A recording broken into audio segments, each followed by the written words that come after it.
Howdy, guys, and welcome to Cliff Notes, and welcome to recap of night number 36 of Big Brother Season 25's Overnight Feeds. Night 36. We're just barely a third of the way through. It seems like we've already fit in a whole season because these house guests are so frantic with all their different plans, 400 different alliances, flip-flopping every single night. It's been crazy so far.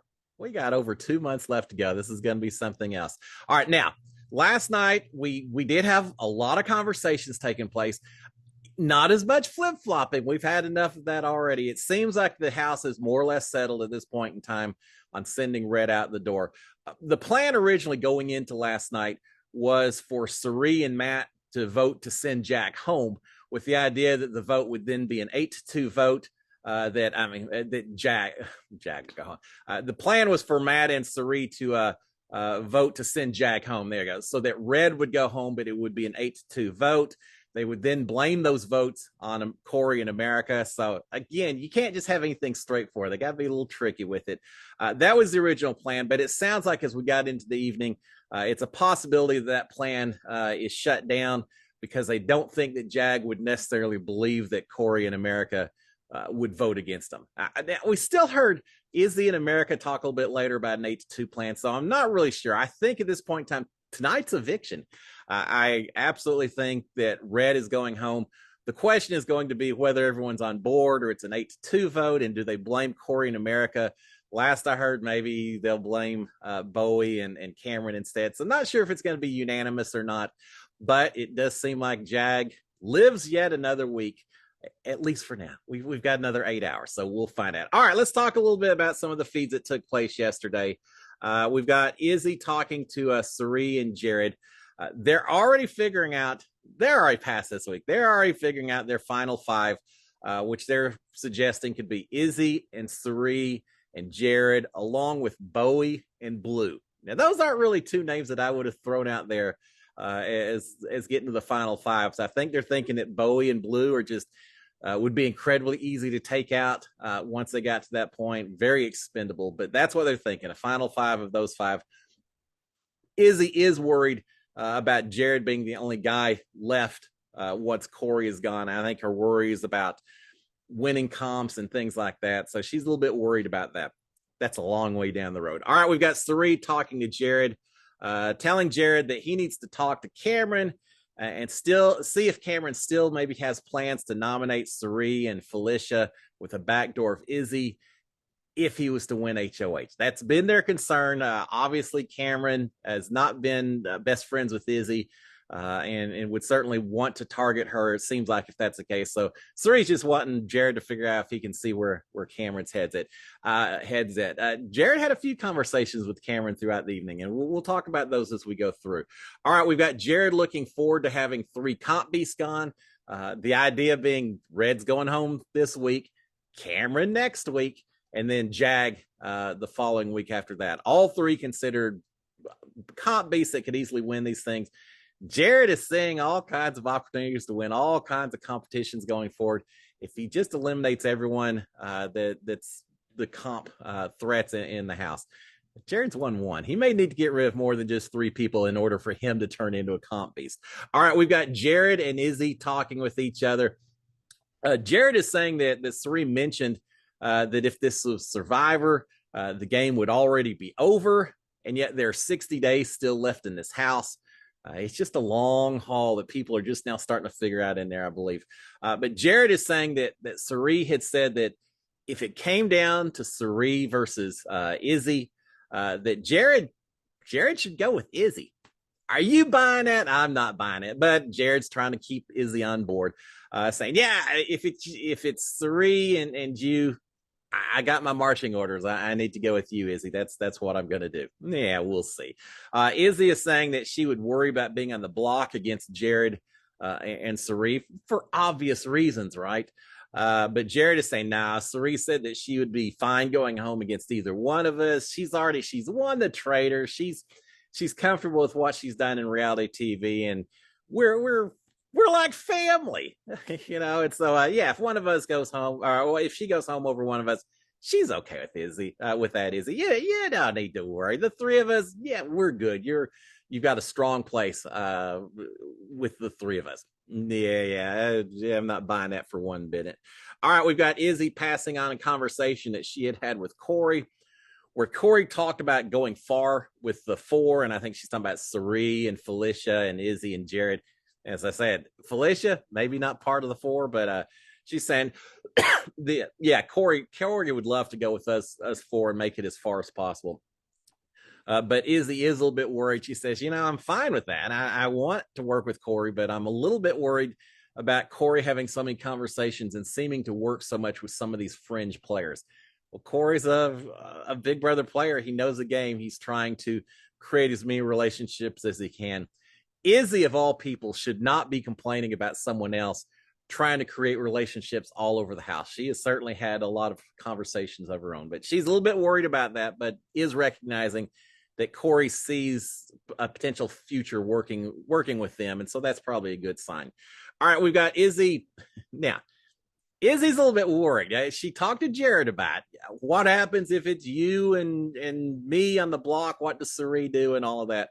Izzy's a little bit worried about it. She's talking to the cameras in the storage room. She's worried about carrying Jared and Cirie so far and wondering if she's maybe putting their game before hers when it comes right down to it.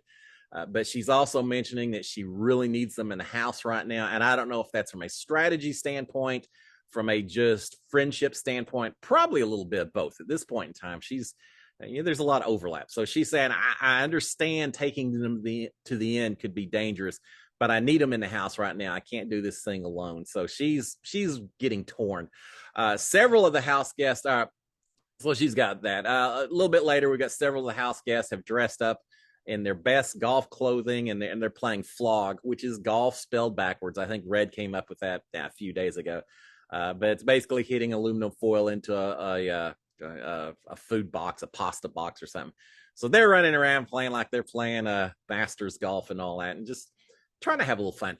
The backyard shut down. Everyone's stuck inside. When you're trapped inside that house, suddenly everyone gets a little bit more stressed out. So they're trying to break the stress a little bit by playing flog. I guess that's what you call it. All right, we've got Jag and Corey going over days and events for possible memory competition. I think it's too early to have it as part of a comp, but they're thinking Thursday, maybe you could have something like that. We'll see. But it also helps if you're going to learn all these days and everything, even if the competition's way down the road, you got to start now. You can't wait until just a few days afterwards. Every day you add an extra event or two, and after a while it just becomes rote and you got it figured out. So Jag and Corey helping each other, going over days and dates, etc. All right, we've got Matt and Bowie Jane talking. Matt has said that he told Red that everything's okay. Well, not so much, but he told Red is everything's okay, and that Matt's thinking that Corey and America will probably vote to save Red. Yeah, no, I don't think so. There was talk about blaming them for that vote, but I think Matt and Corey and America certainly would rather see Jag remaining in the house. All right, we've got Cirie and Bowie and Corey and Cameron. Maybe not so much Corey. I he volunteered to clean the toilets, but more so the rest of them cleaning the bathroom. No one wants to clean the shower. Cirie is saying, yeah, I'll clean the bathroom. I'm not doing the shower. I cleaned the shower once or twice while I was in the house. I'd rather do that than the toilets and everything. But whatever. They got the bathroom clean. Cirie saying it's probably the cleanest they've had in the house all season long, and that could be right. All right, later we've got Cirie talking to Bowie. She's telling her, saying, look, just stick to the plan, and this plan is, I think, getting out Red, Jag. Actually, who knows nowadays? I think Bowie still thinks it's getting out Jag. And Bowie is saying that if Matt voted the other way to save Jag, then they'll know who are their people. So no, I guess at this point, Bowie knows. It's so hard to tell, but Cirie's saying stick to the plan, well, whatever that is, and and then Bowie's saying, well, if Matt votes to save Jag as opposed to everyone else, then we'll know who our people are. In other words, maybe not so much Jag. Bowie's getting played. She really doesn't know what's going on at this point in time. All right, we've got Felicia talking to Jag, telling Jag it should be an 8-2 vote. because they aren't going to tell Cameron or Bowie Jane that Red is the actual target. So there you go. So she doesn't know. Again, the idea originally the night before last had been, maybe we'll try to blame it on Corey in America. That's out the window, but they still think it's an 8-2 vote because they're going to let Cameron and Bowie Jane vote to save Red, be the only two, and therefore kind of put them against the rest of the house at that point in time. Jag is figuring that everyone would want to vote out Cameron next week if he doesn't win, if Cameron doesn't win HOH. So he's figuring it's going to be a united house that everyone should want to go after Cameron, except maybe for Bowie Jane. I'm not sure how she would go. I think Bowie Jane, when she sees the writing in the wall, once Red's gone, she's not going to want to stick her neck out to save Cameron either. I think she's going to be quickly jumping in with the women and throwing Cameron under the bus as quick as she can. Just my personal opinion. I think that's what we're probably going to get. But anyway, so yeah, Felicia and Jag and Almond all still talk about this 8-2 vote. Felicia is thinking that Bowie Jane, if she was to get to HOH, maybe would put up America as a solution or as a nomination.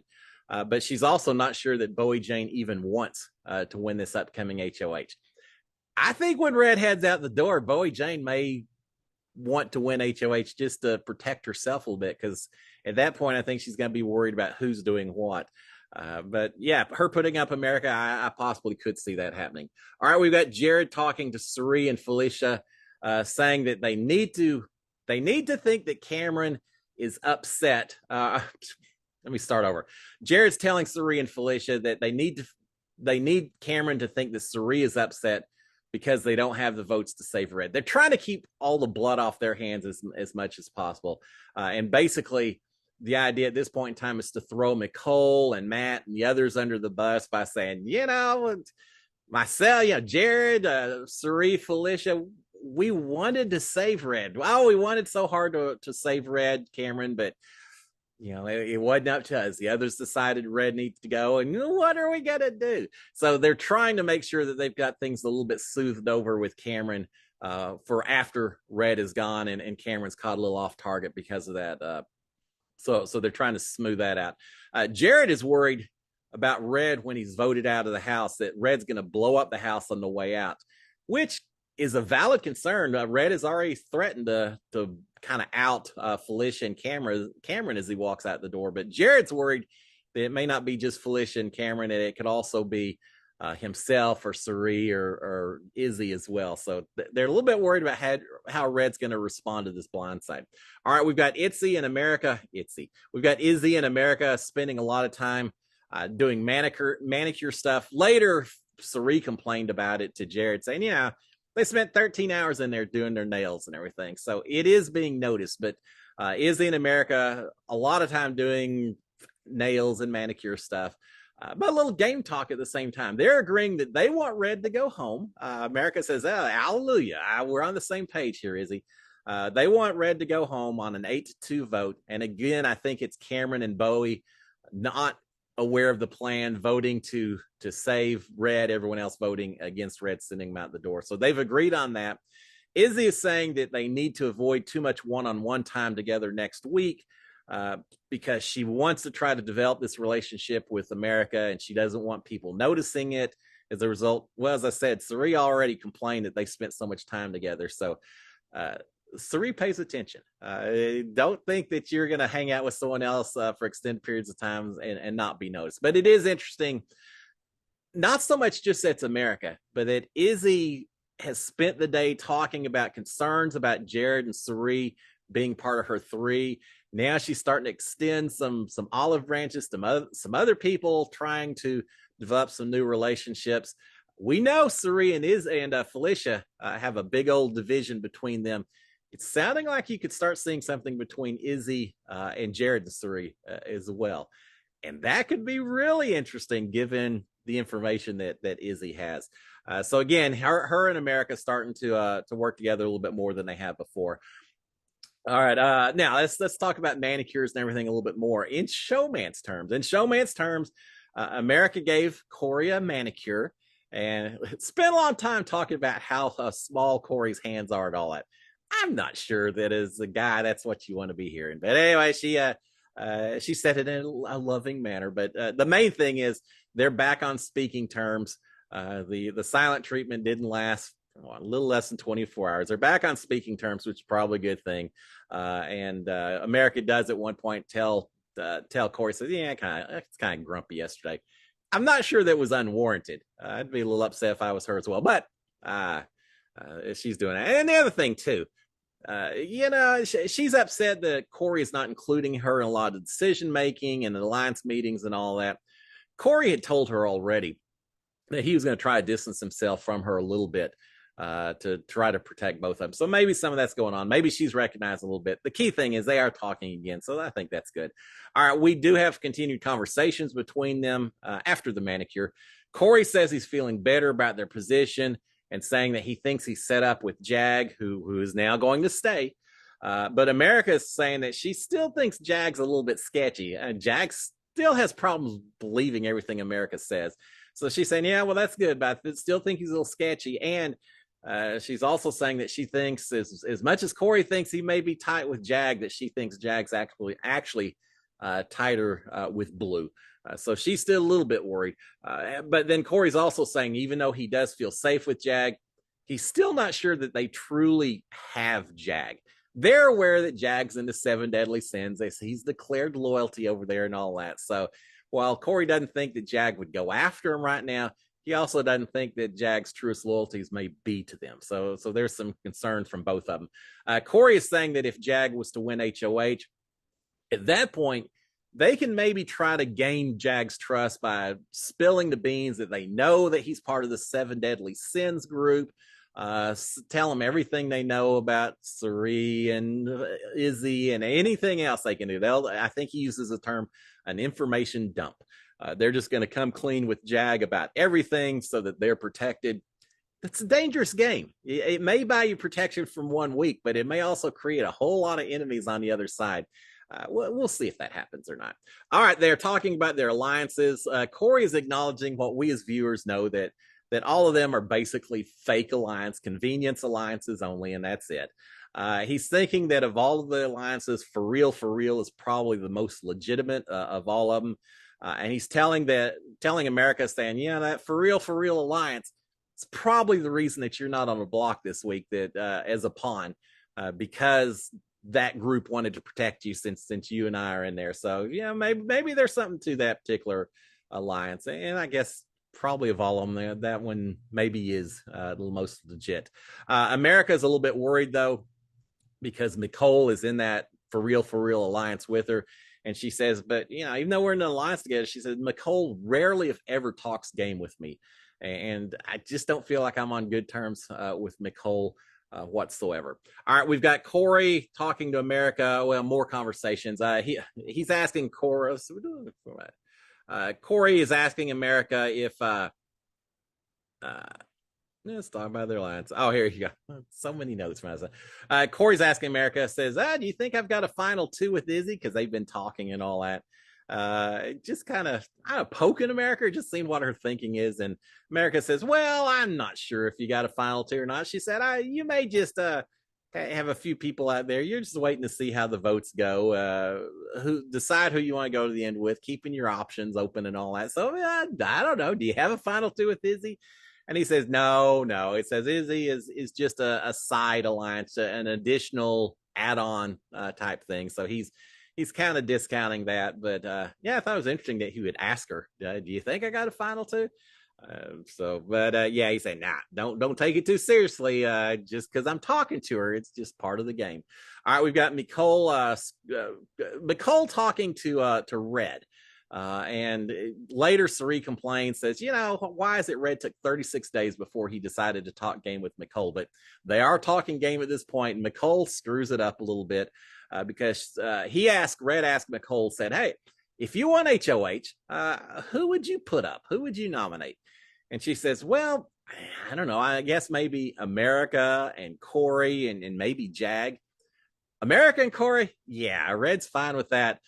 Jag, not so fine with that, given that Jag and Red are on the block together right now. And the other way Jag's sticking around to get put on the block by Nicole as if Red goes home this week. So yeah, she screws up a little bit by mentioning Jag's name, and I think at that point Red says something like, "Jag's not going to be here," and Nicole's like, "Oh yeah, sorry, I forgot about that." I don't think that Red necessarily picked up on it as a Freudian slip or anything else, but yeah, she mentioned Jag's name as though he's going to be sticking around. But they did talk a little bit on strategy and everything for the first time, it seems like. All right, we've got Jared.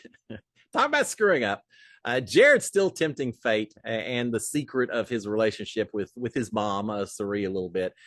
He's America and Corey and him are talking, and Corey says something about, oh, what's it say? I'm 21 years old and I'm on national TV, and how cool is that?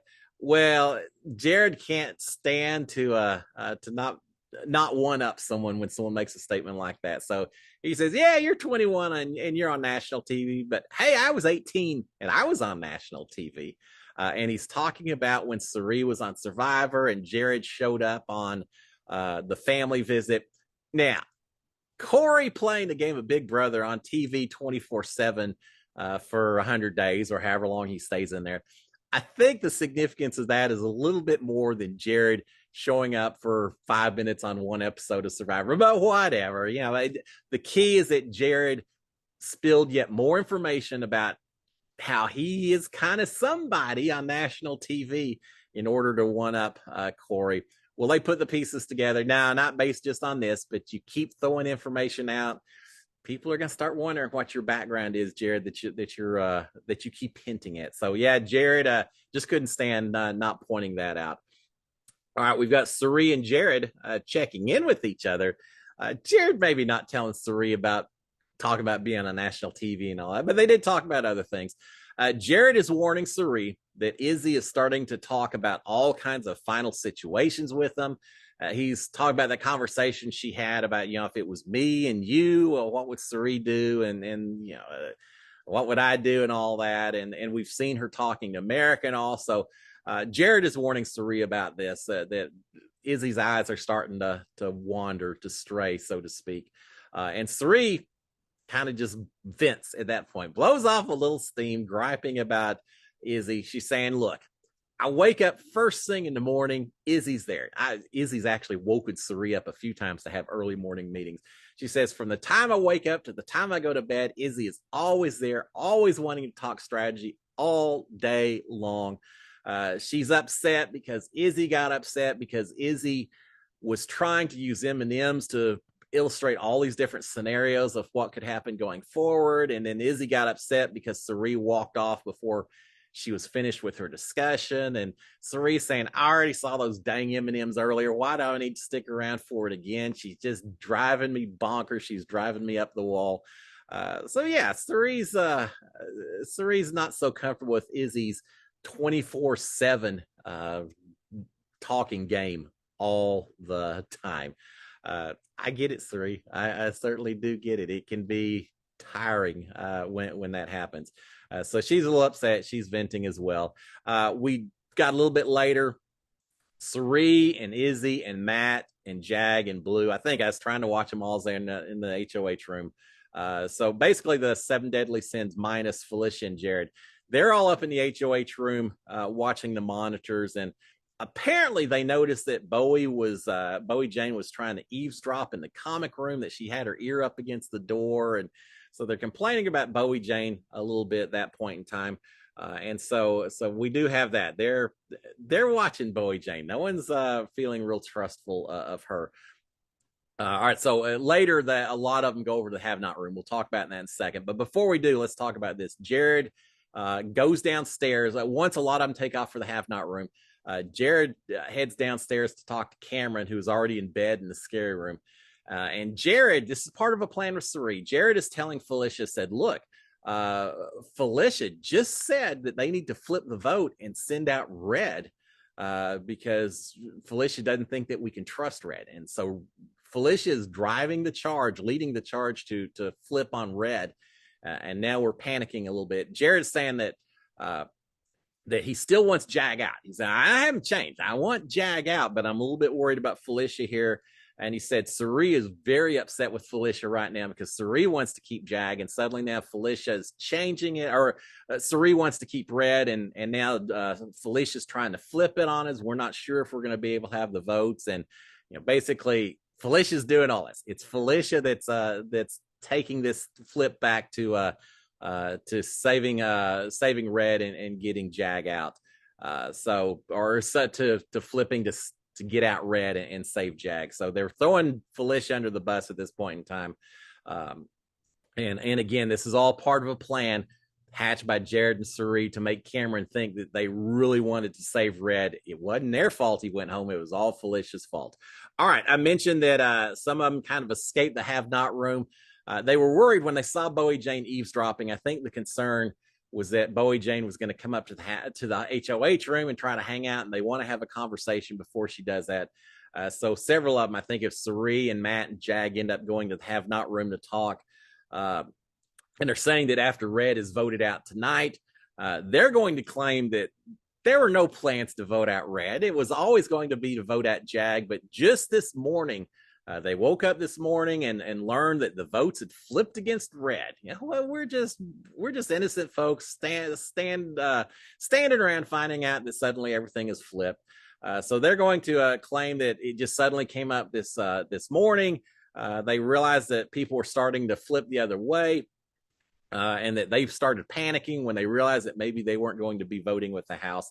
Izzy is saying, look, we could just say that it became a domino effect. We could start seeing people changing their minds and deciding to vote Red out at this point in time. Matt's saying, look, we can say Bowie flipped. We heard Bowie was flipping, and once that happened, everyone else started flipping as well. So they're already trying to work out ways so they can blame others for Red going home other than themselves. I don't know why you have to worry so much about that. Red is not going to be on the jury unless there's a battle back, which we know is not the case. They maybe don't know that, but Red's not going to be on the jury. Cameron is already by himself on an island. Do you have to work so hard to convince him that it wasn't you versus just saying, yeah, we just decided we couldn't work with Red? Yeah, I don't know. And they just want to make everything as tricky as possible. But that's the plan, is to keep the blood off their own hands.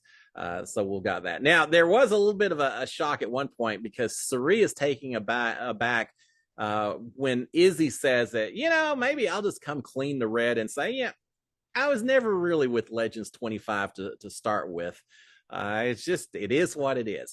I kind of see her standpoint. I mean, no one's going to be surprised that she wasn't necessarily buying 100% into an alliance that included Izzy, right? No one's going to be surprised about that. Once Red's gone, it's not like Cameron and Izzy are suddenly going to be best friends, no matter what excuses she gives that she didn't want Red to go, whatever. So she's saying, I may just come clean and say I was never part of it really to begin with. But Cirie does not like hearing that. She didn't want any deviations from the plan. She wants to keep that fake alliance going just a little bit longer, just to keep Cameron on board and maybe have Cameron a little less likely to want to compete for HOH or veto. Like he thinks he's safe and isn't going to be given 100%, but Cirie's not really wanting to hear Izzy saying that she's going to come clean with anything. Maybe it's just that she doesn't want Izzy deciding she's going to come clean without talking about everyone else and making sure everyone does something like that so they don't leave Cirie holding the bag. All right, we've got Cirie and Felicia and Izzy and Mecole talking down in the comic room. Mecole is upset because Red apparently said that Jared had considered Mecole as a nomination. And Izzy saying, look, Red just says things to try to scare people. He's just saying that to see if you'd bite and all that. It's hard. They're whispering, and some of these ladies are very good at whispering, but Izzy saying, we got your back. Yeah, you're fine, Mecole. Don't worry about it. It's just Red doing what Red does. And one more reason that he needs to go. So we do have that. We then have, again, Izzy and Cirie, Felicia and Mecole. So the same ones. They're continuing their talk in the comic room. Felicia saying, it might be in our best interest to go ahead and put up Bowie Jane at some point in the very near future. She's not really helping us. And, she was tied with Red and Cameron. So why wouldn't we go ahead and put her up as well? All fine and dandy, but then Bowie Jane walks into the room. Now, fortunately, she wasn't eavesdropping as far as I know, but Bowie Jane walks into the room after that. So that particular conversation shuts down very quickly. Felicia at that point is then bringing up the women's alliance, the Bye Bye Bees, and talking about how great it would be to make it to the end with these 5 ladies. Unfortunately for this group, no one is actually serious about keeping Bowie Jane, as we just heard. And Izzy and Cirie are already discussing a possible surprise eviction of Felicia if somehow they can't get Cameron next week. So yeah, the Bye Bye Bees, great idea, but like so many women's alliances, it's not going anywhere for a couple of different reasons. They are continuing to talk about the alliance. So there's a lot of talk about maybe keeping Matt and Jared until the very end. So they would be 6 and 7 theoretically.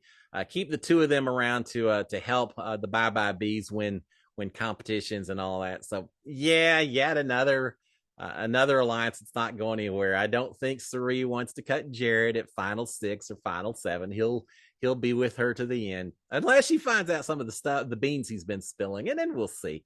But yeah, Felicia is leading the charge for this women's alliance and how great it will be. And we already know they're plotting against each other. All right, we've got Jared and Blue in the HOH room. I think actually Jared's giving Blue a massage. I think it may be the other way around. Blue giving Jared a massage, but they're talking a little game at the same time. Blue is worried that Mecole would come after her if Mecole won an HOH. I don't know what Mecole would do, which direction she would head. Now, she told Red, what, America and Corey? Maybe, maybe not. I don't know. But Blue is worried that Mecole would come after her. But Jared's saying, look, Felicia has influence over Mecole. I think Felicia would keep that from happening. Yeah, you should be good, Blue. And perhaps that is the case. But they continue on the conversation. Blue's actually starting to envision her in game as well. And she's talking about a final 7 that she would like to see with Jared. And her ideal final 7, at least for now, would be herself, Jared, Corey, and America, Cirie, and Izzy, and Mecole. So even though she thinks Mecole may be targeting her, she's still including Mecole in a final 7. So interesting that Blue's seeing Mecole in a final 7, Cirie and Izzy in a final 7, Corey and America in a final 7, but no Felicia, no Matt. So yeah, so that's where Blue is looking right now for her final 7. All right, we've got Corey and America in the upstairs lounge. Again, the ice has been broken. The showmance is back on, I suppose. They're upstairs. Corey is really encouraging America to win this upcoming HOH. Talking about how important it is. Yeah, go for it. I want to see America with an HOH. So he's encouraging her to win that HOH. I think Corey wants her to win instead of himself. So that he avoids getting any blood on his hands. He's actually already told the cameras a day or two ago that he probably is going to throw the HOH. It doesn't do him any good. He's not sure who he would nominate. It would force him to declare sides. So he kind of wants to be hands off, but he's all for America winning this thing and letting her make some decisions at this point in time. He is talking about, again, the alliances. He said earlier, fake alliances. Well, he's saying at this point, he's not sure that any power structure is real in this house, even Izzy and Cirie after talking to Izzy. So he's recognizing that Izzy maybe isn't as tight with Cirie and Jared as maybe he once thought they were. So he is pointing that to America. He's also saying that Jared is not really company that he wants to keep. You know, you kind of see them as a little tight. At one point, they declared, I think on day 3, declared a final 2. But he's saying, yeah, Jared, I'm not really sure I want to hang around with him for a whole lot. He is talking to America, reminding her how irritated everyone is with Felicia right now. So he's also seeing that division occurring.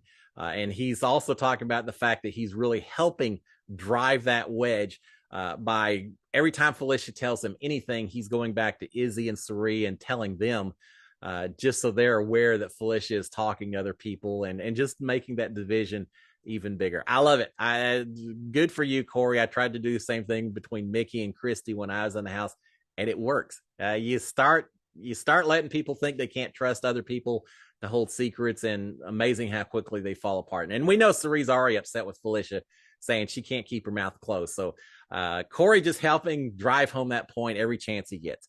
All right, we've got Matt and Jag planning for another midnight dinner together. They did it the night before last, had fun with it. Everyone else was already in bed. So they're planning for another dinner. They're going to make it a bromance kind of date. They've set up tablecloths. They're going to make it a fancy dinner together.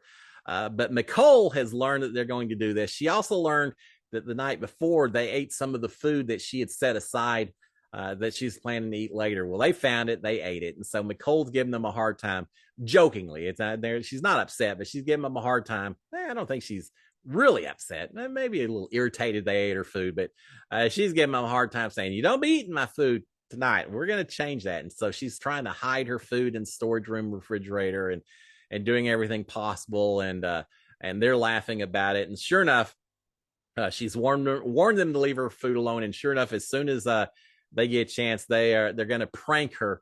They aren't actually going to eat it. They're pranking her by taking the food out of the containers that they found and hiding the food themselves and leaving the containers so it looks like they ate them. So they're having fun with it, and they're all joking about it. Now, Nicole did threaten to throw away that pineapple character person thing that they've been keeping around as payback for them getting rid of her eating her steaks and things like that. So yeah, they're going to prank Nicole a little bit by making her think that they ate the food. They're just having fun in the end of the evening.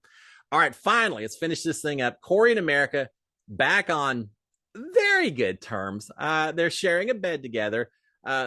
Certainly there's some flirty banter occurring, a little whispering and cuddling and all that. They seem to be having a fair share of physical contact underneath the sheets. And I don't, they're giving the two of them. Who knows what may or may not have happened, but it's nice to see them back together again and doing well. So they're cuddling and spooning and laughing and smiling and all that kind of stuff.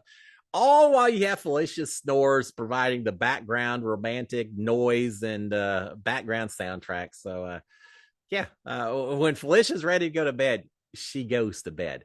So Felicia and so Cory and America enjoying each other's company, and Felicia enjoying her sleep. And with that, we'll shut it down. I think everyone in bed, lights out by about 2:30 or so Big Brother time.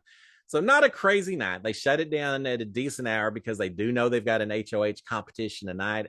Sounds like we may get an HOH comp that's actually going to be live as part of the live show.